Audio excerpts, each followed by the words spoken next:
provoking love and good deeds. Do you remember the film Bedazzled? It is one version of the theme of selling your soul to the devil. In one scene, the devil was getting a pigeon to poop on a man to cause him consternation. And when Dudley Moore's character saw a vicar nearby, he asked the devil why he hadn't unleashed the pigeon on the clergyman. Curtly he answered, "Him? He's already one of us." He was hardly on the side of provoking love and good deeds. I just like the sound of that phrase from Hebrews. All of us are called to consider where our hearts are. Surely we are here in large part because the church community has been special for us. Before I was settled in the Mercia pastoral charge, 3 churches decided amongst themselves to reduce to one church building. As almost always happens, that process produces heated discussion and a sense of winners and losers. The United Church has had to abandon many places of worship over the years. Each time it happens, those making changes know that a certain number of people won't be able to make the transition to a different building. We can only imagine the pull there must have been in letting go of sacred space. In the Mark reading, the disciples marveled at the temple. It was a marvelous sight. Including the courtyards, it was twice the size of Herod's palace. It seems to have taken up at least 1/10 of Jerusalem's total size. By today's standards, it was not large, but Romans honored the building by remembering it in tribute arches. Their aim was to surpass its excellence. Yet Jesus told his disciples not to set their hearts there, because it would pass. I remember the movie Meet the Parents. One commentator looked at the scene around the dinner table as Gaylord was surprised by the request to say grace. And Ben Stiller got that deer in the headlights look, then dug deep to find within him some sense of the Almighty to communicate around the table. He didn't do too badly until he lapsed into the words of the song, Day by Day, to bring the prayer to an end. Pouring out our souls doesn't come without putting in effort. That is certainly one area where we cannot fault the disciples. In the gospel passage about signs, they were motivated to know what Jesus was talking about. From our perspective, we can see that this passage might have been included in the gospel to bring encouragement to later disciples. The first 8 verses of Mark 13 speak of the destruction of the temple. The disciples want to know when this destruction will take place. Jesus' answer was not specific, but speaks of it as a time of great trial. The Gospels generally agreed to have been written around sometime after 65 AD. The temple was destroyed in 70 AD. Unrest was an appropriate topic of that day. The only word that Jesus had for his disciples was, watch out. Some people translate that phrase, take care, or beware. In the coming trials, Jesus claimed it would be easy to be misled. The purpose of the writing was to encourage people to be faithful. And this sign can be applied to us today.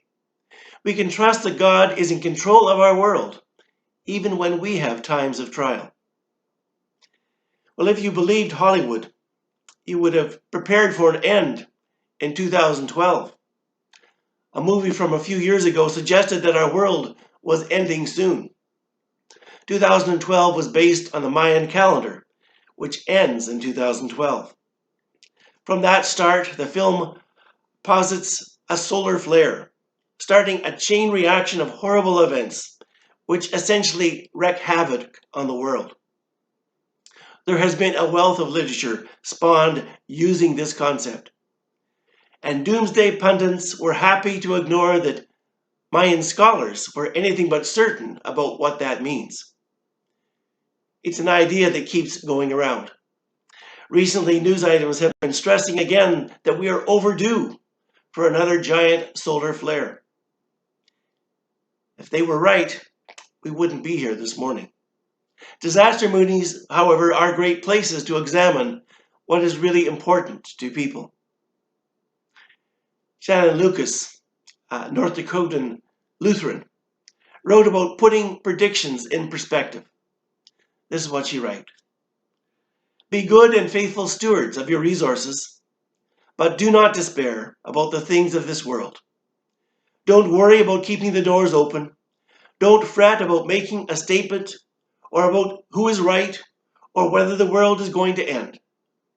That's God's job. Our work, at least according to what I hear Jesus saying in the Gospels, is to love God with all our being and our neighbors as ourselves. The late Roman Catholic scholar Henry Nouwen was a master at provoking love in others. He wrote about the importance of discipline. When we hear that word, it conjures up images of taking control or the exercise of power. But Nouwen claimed that for the Christian, discipline in this case is the ability to make space. The effort to create some space in which God can act. Discipline is stood on its head to mean preventing life from crowding out God's ability to get through to us, allowing for something to happen that we have not planned upon. As he wrote, discipline allows us to follow the voice of the Spirit, who wants to lead us to new places, new people, and new forms of service. It's a sign of strength that we notice people's absence from church and support them in gathering as community. It is not so wonderful when that turns into a sense of shame. Our reason for wanting to be challenging others about church attendance should be based on joy. I love that phrase, provoking good deeds. It sounds like the writer of Hebrews is telling us to bring out the best in each other, even if it isn't your natural inclination. One of our modern-day masters of encouragement, Max Lucado, wrote a book about God fighting for us. And in it, he suggests that we each have strongholds in our life that God is inviting us to let go. In this passage, he makes a list of the strongholds. Here are his words. Do you think thoughts of defeat? Do you speak the language of impossibility? God could never forgive me. The stronghold of guilt. I could never forgive that person. The stronghold of resentment. Bad things always happen to me. The stronghold of self-pity. I have to be in charge. The stronghold of pride. I don't deserve to be loved. The stronghold of rejection. I'll never recover. The stronghold of defeat. I must be good or God will reject me. The stronghold of performance. I'm only as good as I look. The stronghold of appearance. My value equals my possessions. The stronghold of materialism. Our weapons are from God and have divine power to demolish strongholds. Isn't that what we want? We long to see our strongholds demolished, turned into rubble once and for all. Well, Max Lucado's answer to provoking love and good deeds was a list of 40 promises in Scripture and prayer. And that answers the why of why we shouldn't give up the gathering together. We need to exercise our prayer muscles.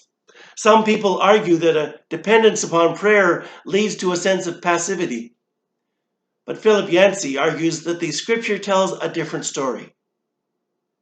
Jesus spent long hours in prayer, then also spent long hours meeting people's needs. In Acts, the apostles prayed for guidance and caring for others. They appointed deacons to free up other leaders for the act of prayer. Paul worked and prayed diligently. As evidence of this, Yancey mentioned his prayers upon a ship. During his prayers, he became convinced that all the passengers will be saved from a coming shipwreck. With that belief, he proceeded to take charge of those on board, giving orders and organizing the salvage efforts.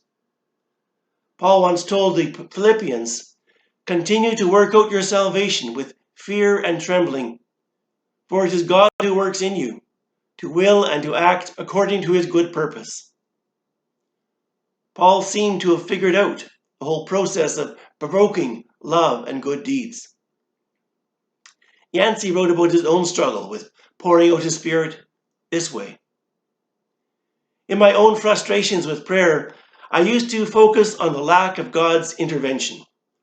Why won't God do what I ask? My perspective has changed as I understand prayer as partnership, a subtle interplay of human and divine that accomplishes God's work on earth.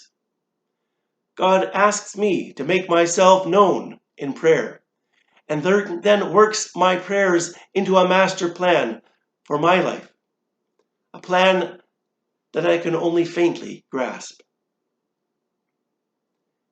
There have only been a few times in my life when I received a clear sign from God. Once when I felt an urging to go and attend a conference for conservative Christians within the United Church. I knew it was a busy time. Looking at my calendar and my wallet, it seemed like there was no way I could be present. But then the pieces started fitting together. I could fit in a speaking engagement, then hit the road the next morning. My father wanted someone to accompany him to his sister's wedding. That helped with the financing. Then came the unexpected bonus. When the trip was finally done, I realized that the best part of the experience was perhaps the chance to spend hour after monotonous hour in the car, traveling with my dad. We gave each other the gift of our time.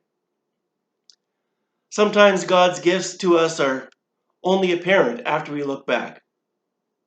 I wouldn't have received any answer from God if I hadn't sought it out. Scripture tells us, "Let us draw near to God with a sincere heart, in full assurance of faith." Most often we see the truth of God's presence in the lives of those around us, in the love we receive, and in the people we help. The life of Christ is played out before us. Let us pour out our hearts before God and make God's love visible here on earth. Till by faith I met him face to face, and I felt the wonder of his grace. Then I knew that he was more than just a God who didn't care, who lives away up there. Now he walks beside me day by day, ever watching o'er me lest I stray, helping me to find the narrow way. He's everything to me. Thanks be to God.